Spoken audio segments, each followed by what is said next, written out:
हमारे चैनल को सब्सक्राइब करें और बेल आइकन दबाएं। मैं हूं दयानंद शेट्टी और आप मुझे इंस्पेक्टर दया के नाम से जानते हैं। For more episodes of CID, subscribe to live crime and hit the bell icon.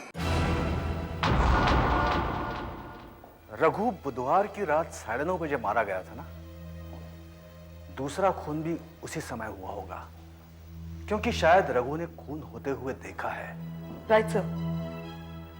इसीलिए मुझे लगता है तुम शहर के सारे हॉस्पिटल्स और मुर्दा घरों में जाकर देखो कि क्या उन्हें बुधवार की रात को कोई बॉडी मिली थी, कोई लावारिस लाश। हो सकता है खूनी ने लाश ऐसे ही कहीं फेंक दी हो। अब ये क्या कह रहे हैं आप साहब? एक नहीं 2 आदमी का कत्ल हुआ है हमारे घर पर। जी हाँ मिस्टर माधव, आपके बीच हाउस में 2 आदमी थे।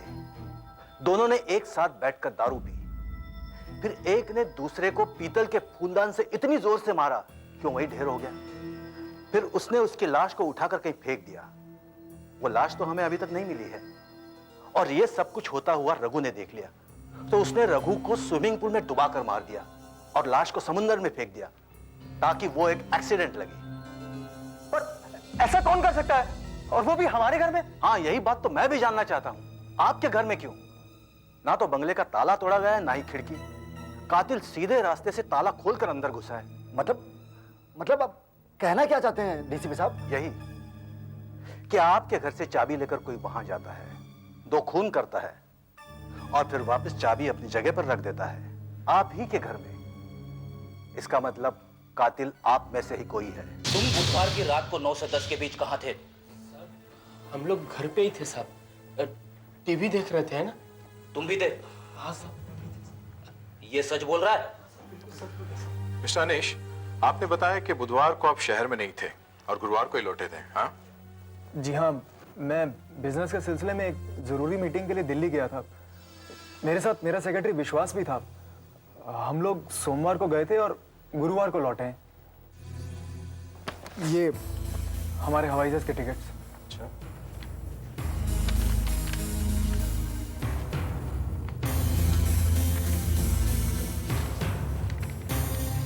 बुधवार की रात 9 से 10 के बीच क्या आप दिल्ली में ही थे?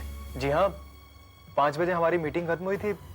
फिर हम वापस होटल में आ गए और फिर हमने अगले दिन का प्रोग्राम तय किया और सारा पेपर वर्क खत्म किया। अच्छा।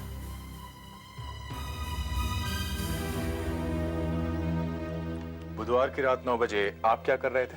मैं दिल्ली में ही था, साहब के साथ में। करीब 9 बजे हमने खाना खाया एक साथ, और 12 साढ़े 12 बजे तक हम लोग काम करते रहे। उसके बाद मैं अपने कमरे में आ गया और आकर सो गया। आप बुधवार की रात 8 से 10 बजे के बीच में कहाँ थे? हम लोग कुलाबा में एक फैशन शो देखने गए थे। Fashion show? जी, हमारे साथ हमारी फ्रेंड्स भी थी, नीता और कौशल्या। उस रात हम लोगों को घर लौटने में काफी देर हो गई थी, करीब 1:30 बजा था, है ना? हाँ जी जी। कहाँ रहती है आपके फ्रेंड्स? वो कहाँ रहती है? बैंड्रा। बुधवार रात 9 से 10 के बीच आप कहां थे? मैं फिल्म देखने गया था। फिल्म देखने? जी। कौन से थिएटर में? रॉक्सी थिएटर पर। रॉक्सी थिएटर में? कौन सी फिल्म? पल दो पल। रॉक्सी में पल दो पल? जी। 9 से 12 का शो था, इसलिए घर आते आते 12:30 बज गए थे। आप अकेले गए थे? जी। वो टिकट है आपके पास? टिकट तो नहीं है मेरे पास।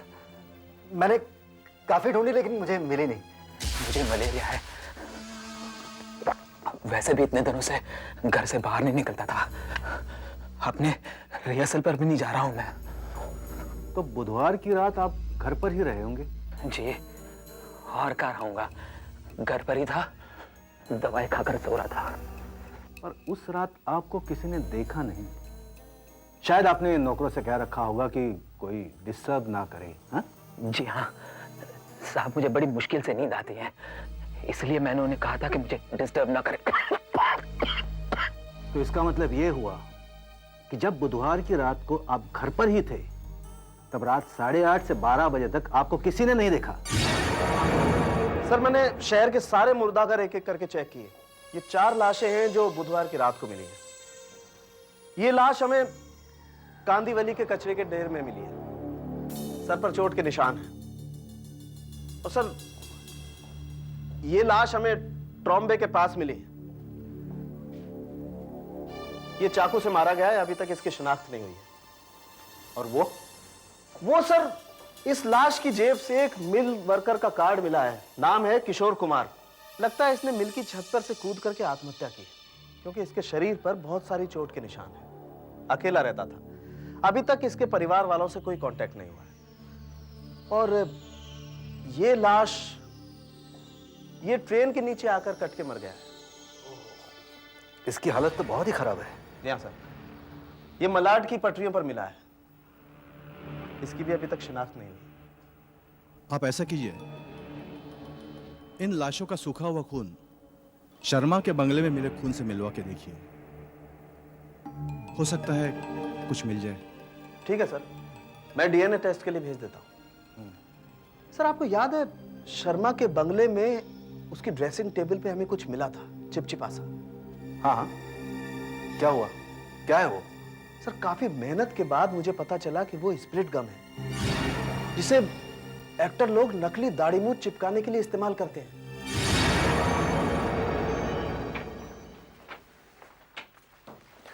आई am doctor Rana De, glad to meet you sir. माफ कीजिए, आपको यहां बुलाना पड़ा। बैठिए। Thank you. डॉक्टर, आपका एक पेशेंट है माधव शर्मा, उसके बारे में बात करनी है। क्या हुआ है उसे? मलेरिया? हाँ, सिम्टम्स तो थे। ये कुछ 10 दिन पहले से शुरू हो गए थे।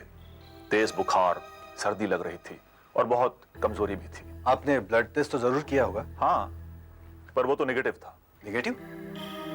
तो फिर आप कैसे कह सकते हैं कि मलेरिया है? सर, कभी कभी मलेरिया का पैरासाइट ब्लड टेस्ट में दिखता नहीं है। उसकी तेज बुखार और सर्दी लगने की वजह से मैंने उसे मलेरिया की दवाई दी और माधव ठीक भी होने लगा। इससे मुझे यकीन हो गया कि उसे मलेरिया ही है। मैंने चारों लाशों के खून का सैंपल डीएनए टेस्ट के लिए भेजा था सर। तो क्या हुआ? वो मलाड में रेल की पटरी पर हमें जो लाश मिली थी, उसके खून का सैंपल शर्मा के बंगले पर जो खून मिला था उससे मैच हो गया सर। वो देखिए। इसका मतलब है यह आदमी रेल के नीचे कटकर नहीं मरा है, शर्मा के बंगले में यह मारा गया, वहां इसका खून हुआ और फिर रेल की पटरी पर फेंक दिया गया। एक बात और सर, ये देखिए, ये तो चाकू का घाव लगता है। ऐसा ही एक घाव पेट पर भी है। 2-2 चाकू के जख्मों के निशान। ऐसा करते हैं, इसके उंगलियों के निशान ले लेते हैं। हो सकता है इसके फिंगरप्रिंट्स हमारे रिकॉर्ड में हो। सही, हमारे रिकॉर्ड से मैच हो रहे हैं। ये फोटो देखिए सर। धनिक लाल,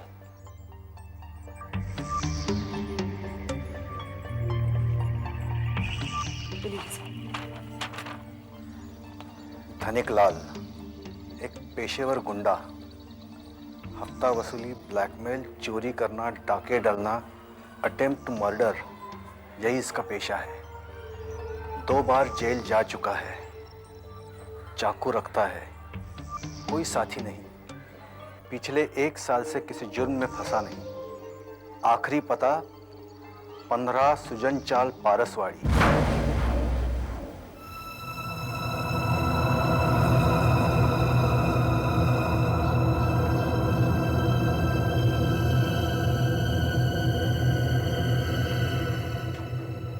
ये धनिकलाल इतनी खराब लोकेलिटी में रहता था, लेकिन इलेक्ट्रॉनिक्स का कितना बढ़िया सामान है इसके पास।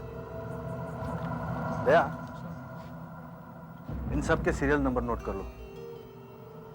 सर, ये देखिए सर। क्या मेरा? इसका भी नंबर नोट कर लो। Okay sir.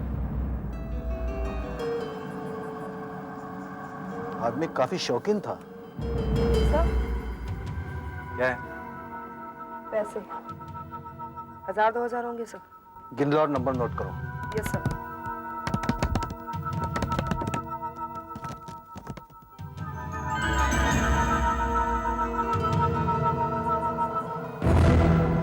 ये क्या है?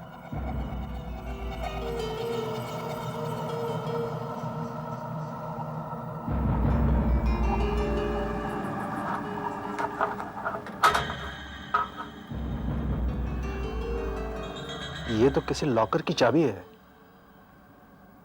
Madhusudan cooperative bank. सर ये अजीत शर्मा के मर्डर और डकैती की फाइल है। क्या क्या चोरी हुआ है? Music system, VCR, television set, Nikon camera और ज्वेलरी। सुधाकर सर, वो जो इलेक्ट्रॉनिक्स का सामान धनिकलाल के यहाँ हमें मिला था, उसके सीरियल नंबर की लिस्ट तो तुम्हारे पास है ना? हाँ सर, ये रही। I can't believe it. दोनों लिस्ट एक जैसे हैं, सारे नंबर्स मिल रहे हैं। ये देखो, अजीत शर्मा का music system model number OTMC 400, Dhaniklal का music system model number OTMC 400, Ajit Sharma का VCR model number BSR9 EVSR 41180, धनिकलाल का VCR model number BSR9 EVSR 41180। इसका मतलब है अजीत शर्मा के घर से जो सामान चोरी हुआ वही धनिकलाल के यहाँ से मिला है। धनिकलाल ने ही अजीत शर्मा को मारा है। सर बैंक के ऊपर से जो चाबी हमें मिली थी उससे हमने मधुसूदन बैंक का लॉकर खुलवाया। उसमें से हमें ये सब मिला है, 1 लाख रुपए, ज्वेलरी, और ये अलग अलग बैंकों के पासबुक्स हैं सर। ये क्या कह रहे हैं डीसीपी साहब? जी हाँ, जो आदमी आपके बीच हाउस में मारा गया उसका नाम था धनिकलाल। इसी आदमी ने पिछले साल आपके घर में डाका डाला था, जिसमें आपके अंकल का खून हुआ था। क्या ये क्या कह रहे हैं? कुछ समझ नहीं आ रहा। मैं समझाता हूं प्रीतम साहब। धनिकलाल का आपके बंगले में खून हुआ। मरने से पहले उसने वहीं बंगले में बैठकर उस आदमी के साथ विस्की पी जिसने उसे मारा। अब आप ही बताइए, जो आदमी आपके अंकल का खून करता है, आपके घर में डाका डालता है, वो आप ही के बंगले में क्या कर रहा था? हमें पता लगा है कि आपके अंकल का खून करने के बाद धनिकलाल को कहीं से काफी सारा पैसा मिलने लगा, और हमें लगता है कि आपके घर में से ही किसी ने आपके अंकल को मारने के लिए धनिकलाल को बहुत सारा पैसा दिया है। अब ये क्या हमारे घर से पैसा दिया? अब जो मर्जी बोल रहे। बात यहीं पर खत्म नहीं हुई। धनिकलाल और पैसे मांगने लगा, ब्लैकमेल करने लगा, तो आपके घर के आदमी ने उसे बंगले पर बुलाकर हमेशा के लिए चुप कर दिया। सर ये देखिए, हमें माधव के कमरे में से ये नकली दाढ़ी मूछे, ये विग और स्पिरिट गम मिले हैं सर। मैंने कोई खून नहीं किया साहब। साहब मैं सच कह रहा हूं, मैंने कोई खून नहीं किया। मैंने कोई खून नहीं किया साहब। दया, अपने डिपार्टमेंट के डॉक्टर से इसके सारे टेस्ट फिर से करवाओ। इसका बुखार, इसकी सर्दी, इन सब पर अच्छी तरह नजर रखो, ताकि हमें पता चल सके कि सच्चाई क्या है। Okay sir. और तुम मिस्टर प्रीतम, तुम्हारा कहना है कि तुम फिल्म देखने गए थे, वो भी अकेले, और तुम्हारे पास टिकट भी नहीं है। आशा, जरा वो फाइल देना।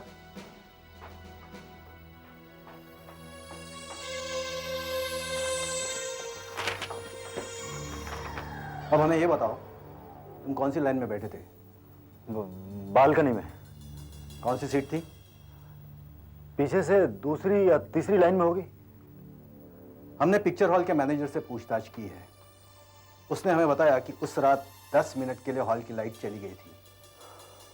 अब तुम हमें यह बताओ कि लाइट इंटरवल से पहले गई थी या बाद में? बाद में गई थी। गलत। उस रात लाइट गई ही नहीं थी, न इंटरवल से पहले न इंटरवल के बाद। अब हमें सच बताओ मिस्टर प्रीतम, उस रात आप कहां थे? मैं कहां थे आप? सब कुछ देने का लालच दिया था सर, इसलिए मैं अब तक मेरी नौकरी खतरे में पड़ गई थी सर। हाँ सर, मैंने ही मारा उन दोनों को। दरअसल मुझे मेरे बिजनेस में दिन पर दिन नुकसान होता चला जा रहा था। उसे संभालने के लिए मुझे बहुत सारे पैसे की जरूरत थी, इसलिए तुमने 14 महीने पहले धनिकलाल से अपने अंकल का खून करवाया। तो फिर धनीलाल ने मुझे ब्लैकमेल करना शुरू कर दिया था साहब। तो तुमने उसे ही मार डाला। तुम दिल्ली भी इसलिए गए कि कोई तुम पर शक न कर सके। बुधवार की रात को तुम दिल्ली से नकली दाढ़ी मूछ लगाकर मुंबई आए, अपने प्लान के मुताबिक बीच हाउस पर पहुंचे और धनिकलाल के आने से पहले दाढ़ी मूछ उतार दी। फिर मैंने उसके साथ बैठ के एक टेबल पर विस्की पी और फिर शायद किसी काम के लिए वो उठने लगा तो मौका पाकर तुमने उसके सिर पर फूलदान दे मारा और वो मर गया। धनिकलाल की बात तो मैं समझ सकता हूँ, लेकिन तुमने रघु को क्यों मारा? उसे तो मैं जानता भी नहीं था साहब। वो अचानक पता नहीं वहां कैसे आ गया। शायद मुझसे ही गलती से पीछे का दरवाजा खुला रह गया था। तुमने उसे देखा, उसके पीछे भागे और स्विमिंग पूल में उसे डुबाकर मार डाला। फिर घर में जाकर नकली दाढ़ी मूछ लगाने लगे, पर इस बार गलती से थोड़ी स्पिरिट कम डाइनिंग टेबल पर गिर गई, जो हमें दिख पड़ी। धिक्कार है तुम पर। चंद पैसों के लिए तुमने अपने अंकल को अपने घर में मार डाला। धिक्कार है तुम पर।